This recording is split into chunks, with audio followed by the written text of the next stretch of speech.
তো ফাইনালি নতুন ঘরে নতুন ফার্নিচার চলে এলো। এর আগের ভিডিওতে তোমরা দেখছিলা যে আমি একটা ফার্নিচার কেনার জন্য গেছি, সেটা হলো সোফা সেট। তো আমার ঘরে কিন্তু সব ফার্নিচারই টুকটাক আছে, কিন্তু এই সোফাটাই ছিল না।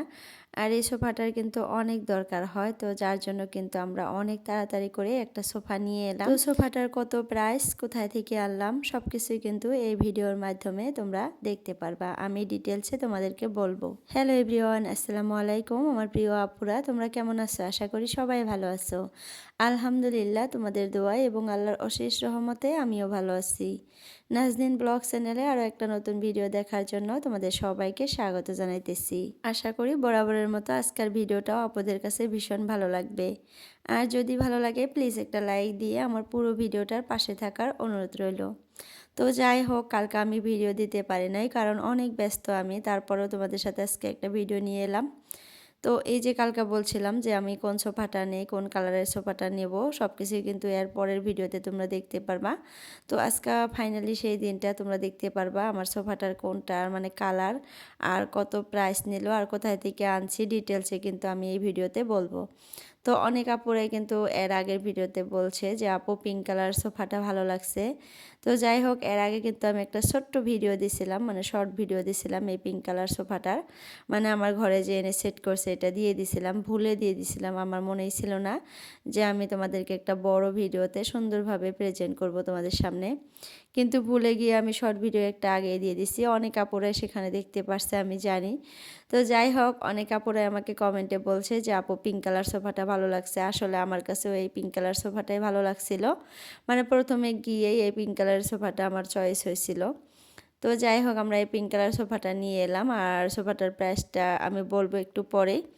আর আজকে ঘরের লুক একটু চেঞ্জ করব, বেডরুমেরও সাথে চেঞ্জ করব। ড্রয়িং রুমের তো কেউ মানে করা হয়েই গেল প্রায়, মানে আলনাটা এই রুমে থেকে ওই রুমে নিয়ে গেলাম, আর টেবিলটাও সরিয়ে দিচ্ছি কারণ এই জায়গাটা ফাঁকা করে এই জায়গাটাতে সোফাটা রাখার কথা ছিল, মানে আগের থেকে প্রি প্ল্যান করে রাখছিলাম যে এই জায়গাটাতে আমরা সোফা রাখবো। তো সোফা তো চলেই এলো, তার জন্য জায়গা ক্লিন করে সব কিছু সরিয়ে দিয়ে তারপরে এখানে সোফাটা রেখে দিলাম। আর আলনাটা রাখার কিন্তু এখন একদমই জায়গা নাই, তারপরেও আমি ডাইনিং রুমে রেখে দিছি, উপায় নাই। তো আমাদের এখন মোট কিন্তু 3টা রুম, তারপরেও দেখা যাইতেছে যে মানে জিনিস রাখার জায়গা পাইতেছি না। আর আগে কিন্তু একটা রুমে সব কিছু ছিল। তো যাই হোক, অনেক চিপাচিপি করে রাখছিলাম ওই বাড়িটাতে।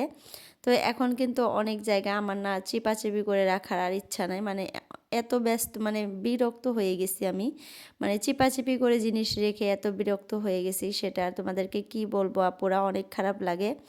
অনেক কষ্ট হয় ঘর মানে ক্লিন করতে, মানে চিপাচিপি করে জিনিস রাখলে একটার সাথে আর একটা লাগিয়ে রাখলে না ঘর ক্লিন করতে অনেক কষ্ট হয়। আর একটু ফাঁকা ফাঁকি করে জিনিস রাখলে ঘরটা পরিষ্কার করতে অনেক সময় লাগে না, খুব তাড়াতাড়ি সহজেই কিন্তু ঘর পরিষ্কার করা যায়। তো যার জন্য ভাবছি যে এইবার আর ওরকমভাবে আমি জিনিস রাখবো না, যতই জিনিস হয়ে যাক তারপরেও একটু ফাঁকা ফাঁকি করে জিনিস রাখবো, দেখতে ভালো লাগবে। তো এই যে দেখো ফাইনাল লুক আমার বেড মানে ড্রয়িং রুমের কেমন লাগছে, একদম সিম্পল করে রাখা আছে। আমি ভাবছি যে ঈদের আগে আর একটু সুন্দরভাবে মানে ড্রয়িং রুমটা ডেকোরেশন করব, ফুল টুল দিয়ে ভালো করে একটু ডেকোরেশন করব, তো ইচ্ছা আছে। তো যাই হোক, নতুন সোফা তো দেখলামই, আর পুরান সোফাটা কিন্তু আমি সেদিন কালার করছিলাম, আর তোমাদেরকে বলছিলাম যে পরের ভিডিওতে দেখাবো কালার করার পর কেমন হয়েছে। তো আমি কিন্তু এখনও ফাইনাল কালার করা একদম শেষ হয় নাই, কারণ এক কোট মারা হয়েছে কালার, আর এক কোট মারলে সে মানে কালারটা ফুটে উঠবে। তো এখানে কিন্তু এক কোট মারা হয়েছে, আমি এক কোট মারছি, আর এক কোট মারবো ভাবছি, কিন্তু আমি সময় পাইতেছি না একদমই, কারণ ছেলেটার শরীর অনেক অসুস্থ, আমার ছেলেটা অনেক অসুস্থ, বমি আর পায়খানা 3 দিন থেকে, মানে এটা একটা বাতাস চলে আসছে, হাওয়া সব বাচ্চাদেরই হইতেছে আমাদের এখানে। তো সাথে আমার ছেলেটারও হয়ে গেছে, তো 3 দিন থেকে ও অনেক মানে দুর্বল হয়ে গেছে, একদমই খাবার দাবার খাইতেছে না, আর অসুস্থ একদম। তো ওকে নিয়ে সারাটা দিন আমার চলে যায়, সাথে তো আর একটা মেয়ে আছে ছোট্ট, ওকেও তো দেখাশোনা করতে হয়। তো আবার ছেলেটার এক্সামও কিন্তু চলে আসছে, সব কিছু মিলিয়ে আমি অনেক টেনশনে আছি আপুরা, মানে ছেলেটার এক্সাম সামনে 19 তারিখ থেকে, তো ওকে অনেক পড়াইতে হবে আমাকে এই কয়দিন, কিন্তু আমি ওকে পড়াইতেই পারতেছি না, কারণ ও ঠিক নাই, ও অসুস্থ, তো অসুস্থ মানুষটাকে কিভাবে পড়াই। তো একটু সুস্থ হলে কিন্তু ওকে আমাকে আর কি পড়াইতে হবে। তো ওর কিন্তু ফাইনাল এক্সাম, এটা অ্যানুয়াল এক্সাম। তো ওকে একটু ভালো করে পড়াইতে হবে আমাকে। সব পড়াই কিন্তু কমপ্লিট হয়ে গেছে, রিভিশন করতে হবে এখন। তো ওই রিভিশনটাই কিন্তু ভালোভাবে করতে হবে, তা না হলে কিন্তু এক্সাম খারাপ হয়ে যাবে। তো আমার ছেলের কিন্তু কোনো দিন এরকম হয় না, মানে এক্সামের সামনে বেমার আজার কোনো দিনও হয় না। আর বেমার আজারটা কিন্তু আল্লাহর হাতে। তো এটা আল্লাহ কখন দেবে কী করবে সব কিছুই আল্লাহর ওপরে। তো যাই হোক, আল্লাহ অল্পতেই আমার সন্তানকে ঠিক করে দিছে, মানে সুস্থতা দান করে দিছে। এর জন্য আল্লাহর হাতে হাজার কোটি শুকরিয়া। আল্লাহ তুমি মানে অনেক ভালো কাজ করে দিছো, কারণ আমার সামনে ছেলের এক্সাম। আমি একটাই টেনশনে ছিলাম যে কত তাড়াতাড়ি ও সুস্থ হয়ে যাবে। যত তাড়াতাড়ি সুস্থ হবে তত তাড়াতাড়ি ওকে আমি পড়াইতে পারবো। আর ওর শরীরটা সুস্থ হইলেও ওই আরাম পাবে, কারণ বাচ্চাদের মানে অসুস্থ হলে কিন্তু একদমই ভালো লাগে না মায় বাপের। বিশেষ করে আমি তো একদমই মানে কয়দিন থেকে এরকম হয়ে গেছি, মানে অনেক কষ্ট লাগে ওকে দেখে। মানে খাবারও খেতে পারে না, আবার বসেও থাকতে পারে না, হাঁটতে পারে না, একদম খালি শুয়ে থাকে সারাটা দিন। যেই ছেলেটা আমার সারাদিন দৌড়াদৌড়ি করে খেলে আবার এটা ওটা খেয়েই থাকে সারাদিন, এটা খাবো ওইটা খাবো বলেই থাকে। সেই ছেলেটা আমার 3 দিন থেকে কিচ্ছু খায় না, একদম বিছানাগত হয়ে গেছিল। তো আল্লাহ ওকে খুব তাড়াতাড়ি সুস্থ করে দিছে, এর জন্য আল্লাহর কাছে মানে হাজার কোটি শুকরিয়া। তো যাই হোক, কাজ করতে করতে তোমাদের ভাইয়ার বলে অনেক খিদা লেগে গেছে, বলতেছে যে মাখই যে আছে এই মাখইটা কিন্তু আমার বান্ধবী দিয়ে দিছিল, মানে 4টা মাখই দিছিল, 2টা আমার ভাসুরকে দিছি আর 2টা আমরা রেখে দিছি। তার মধ্যে একটা দেখো আমার বান্ধবী এইভাবে শিখিয়ে দিছে যে এইভাবে মানে খেলে অনেক মজা লাগে।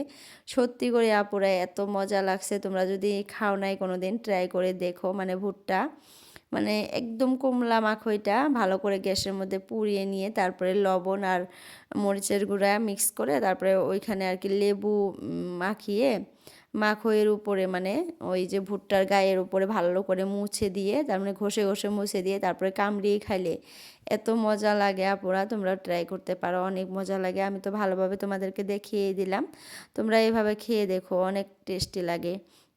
আর আমরা কিন্তু এই মাখইগুলা খালি পুড়িয়েই খাই, ওইভাবে খাওয়ার মানে জানছিলাম না, কিন্তু আমার বান্ধবী আমাকে শিখিয়ে দিচ্ছে ফোনে।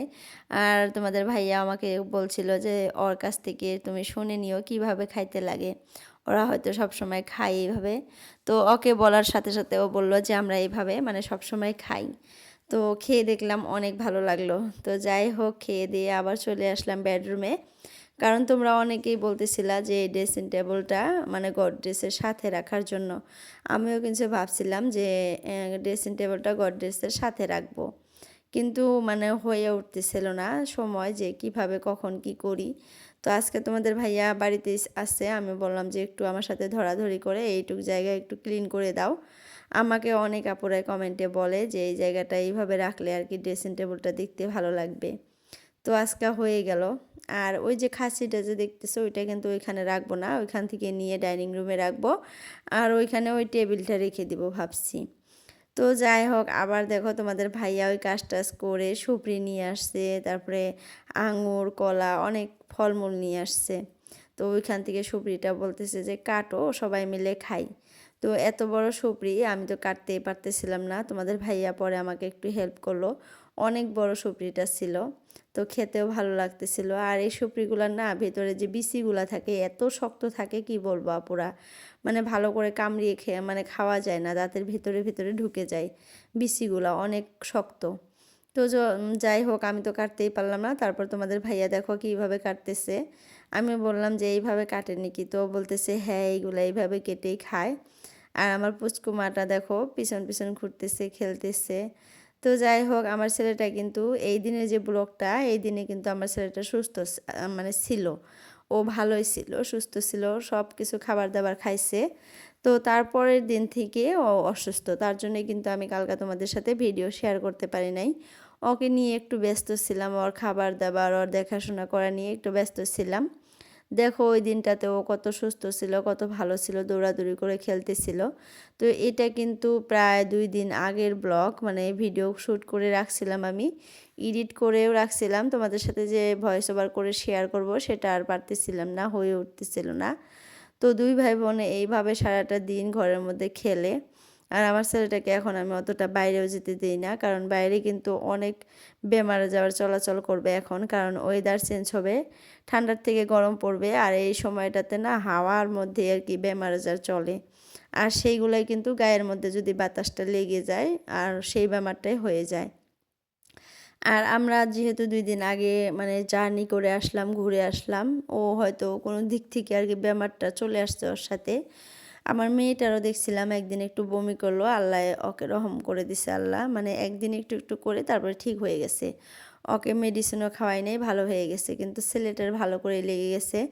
আর ছেলেটা যেহেতু একটু বড় হয়ে গেছে, এত খাবার দাবার খায়, মানে যেগুলো খাওয়া যায় ওগুলাও খায়, যেগুলো খাবার হেলদি না ওইগুলাও খায়, মানে হেলদি আনহেলদি সব মিলিয়ে খেয়ে অনেক দিন থেকে গ্যাসের ফাইলও খাইতেছিল না, তো ওর গ্যাসও হয়ে গেছে একটু, আমি জানি। মানে সব কিছু মিলিয়ে ওর শরীরটা একদম শেষ, চোখগুলো একদম গাতা দিয়ে চলে গেছে, আবার হাতে পায়ে একদম মনে হয় রক্ত নাই, পানি নাই, সেকসেকা হয়ে গেছে। তো এই কয়দিন ওকে ভালোভাবে খাবার খাওয়াইতে হবে, ওকে ভালো করে সুস্থ করে তুলতে হবে, কারণ সামনে এক্সাম তো দিতেই হবে ওকে। তো ভালো থাকলে কিন্তু ও খুব সুন্দর করে পড়া পড়ে, কিন্তু ও 3 দিন থেকে একদমই পড়তে পারতেছে না। যে বাচ্চাটা বসতেই পারে না সে আর কি পড়বে বলো। তো যাই হোক, দেখো ঘরের কাজ টুকটাক করে তারপরের দিন সকালে এটুকু ভিডিও করছিলাম আমি। মানে আমাদের উঠানটাতে না প্রত্যেক দিন সকালে পানি দিতে হয়, পানি দিয়ে ঝাড়ু দিলে ভালো হয়, তা না হলে এগুলো নতুন মাটি না, এই মাটিগুলো আর কি উড়ে উড়ে একদম গ্রিল টিরিল দিয়ে ঘর দিয়ে বালু বালু হয়ে যায়, মানে দেখতে খারাপ লাগে, বাজে লাগে, উড়ে যায় বালুগুলা, ক্ষেতের মাটি যেগুলা, তার জন্য সকালে উঠে ভালো করে এভাবে পানি দিয়ে তারপরে আমি উঠানটা ঝাড়ু দেই, তারপরে আর কিন্তু ধুলিবালি উড়ে না আর কি। তো যাই হোক, থালি বাসন ধুয়ে বাইরে শুকিয়ে দিছিলাম। আমি কিন্তু প্রত্যেক দিন এখন বাসন ধুয়ে বাইরে শুকিয়ে দিই, শুকিয়ে দিলে দেখা যায় বাসনগুলো অনেক সুন্দর দেখা যায়, চিকচিকে হয়ে যায় আর দেখতে ভালো লাগে। তো বাসনগুলো সব তুলে নিয়ে এসে জায়গায় রেখে দিলাম, আর মেয়ের জন্য এখন খিচুড়ি বসিয়ে দেব, কারণ ওকে আর একটু পরে গোসল করিয়ে খিচুড়ি খাওয়াবো। তো যার জন্য খিচুড়ি বসিয়ে দেই, চলো তোমাদের সাথে শেয়ার করি আজকে আমার মেয়ের খিচুড়ি কিভাবে রান্না করি আমি।